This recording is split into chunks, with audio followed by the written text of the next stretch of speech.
ആ സംഭവം കേട്ടണ്ടേ ഇത് വേണ്ടപ്പോ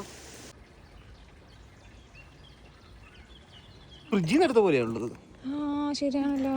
അപ്പോൾ നമ്മുടെ ഇന്നത്തെ പരിപാടി ഫിഷിംഗ് ആണ്. നമ്മളൊരു 3-4 പേര് കൂടി ഇന്ന് മീൻ പിടിക്കാൻ പോവാണ്. ഇദ്ദേഹത്തിന്റെ കയ്യിലുള്ളതാണ് നമ്മുടെ ഫിഷിംഗ് റോഡ്. അത് ടിമോന്ന് പർച്ചേസ് ചെയ്തതാണ്. ആൻഡ് നല്ല ഫസ്റ്റ് ക്ലാസ് ക്വാളിറ്റി വൺ.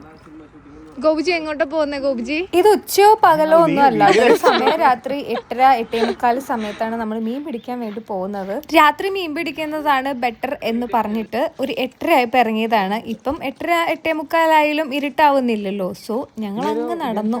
ആദ്യം 1-2 കാര്യങ്ങൾ പറയാം. നമ്മൾ ടിക്കറ്റ് ഓൾറെഡി എടുത്തിട്ടാണ് ഫിഷിങ്ങിന് പോകുന്നത് കേട്ടോ. ഫിഷിംഗ് അലൗഡ് ആണെങ്കിലും കൂടി പലതരം ലിമിറ്റേഷൻസ് ഇവിടെ ഉണ്ട്. സോ നമ്മൾ ഫസ്റ്റ് ഓഫ് ഓൾ അതിന് ടിക്കറ്റ് എടുക്കണം. പിന്നെ ടിക്കറ്റ് എടുക്കുമ്പോൾ അവർ പറയുന്ന ലൊക്കേഷനിൽ തന്നെ നമ്മൾ പോവാൻ വേണം. അത് വിട്ട് അതിർത്തി കടന്ന് അങ്ങോട്ടോ ഇങ്ങോട്ടോ പോവാൻ പാടില്ല. ആൻഡ് ഓൾസോ ഫിഷിംഗ് ആരോയോ ഫിഷിംഗ് ഗണ്ണോ വെച്ച് ഫിഷിംഗ് ചെയ്യാൻ പാടില്ല. അതും നിയമവിരുദ്ധമാണ്. ഇതിൽ നിന്ന് എനിക്ക് മനസ്സിലായ ഒരു കാര്യം, മീനിനെ ശാരീരികമോ മാനസികമോമായി നമ്മൾ ഉപദ്രവിക്കാൻ പാടില്ലേ. മീനിനെ പിടിക്കാൻ പോവാണെന്ന് മീൻ പോലും അറിയാതെ വേണം പിടിക്കാൻ. അങ്ങനെയായിരിക്കും. നമ്മൾ നടന്ന് സ്പോട്ടിൽ എത്തിയപ്പോഴത്തേക്കും ചെറുതായിട്ട് ഇരുട്ട് വീണ് തുടങ്ങിയിട്ടുണ്ടായിരുന്നു. എന്നാലും വെള്ളമൊക്കെ ഭയങ്കര വിസിബിൾ തന്നെയായിരുന്നു.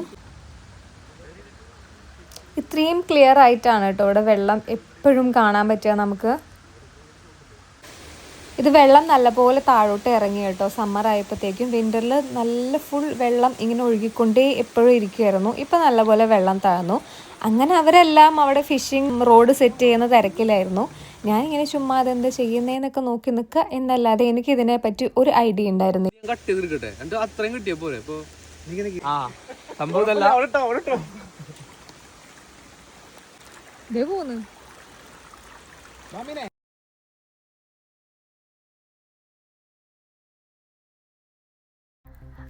അങ്ങനെ ഒരുപാട് നേരത്തെ പരിശ്രമത്തിനൊടുവിലാണ്